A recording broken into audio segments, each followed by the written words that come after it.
જૂનાગઢ જિલ્લાના કેશોદ તાલુકાના સોંદરડા ગામે થોડા દિવસે બનેલી ચોરીની ઘટનાનો કેશોદ પોલીસે ઝડપી ભેદ ઉકેલી મોટી સફળતા મેળવી છે. ઘટનામાં ગરફોડ ચોરી કરી તસ્કરો સોનાની ચેન તેમજ રોકડ રકમ મળી કુલ 1,33,500નો મુદ્દામાલ ચોરી કરી ફરાર થઈ ગયા હતા.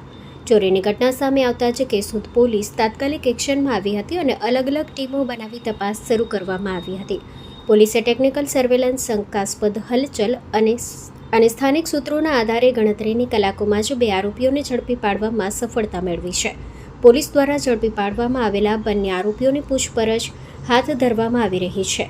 પ્રાથમિક તપાસમાં ચોરીમાં વધુ કોઈ વ્યક્તિ સંડોવાયેલ છે કે નહીં તે દિશામાં પણ તપાસ ચાલી રહી હોવાનું જાણવા મળ્યું છે. કેશોદ પોલીસની ઝડપી કામગીરીના કારણે ગ્રામજનોમાં રાહતનો માહોલ જોવા મળી રહ્યો છે. હાલ પોલીસે આરોપીઓ પાસેથી મુદ્દામાલ કબજે કરવાની તેમજ સમગ્ર ગુનાની કડી જોડવાની કાર્યવાહી આગળ ધપાવી છે.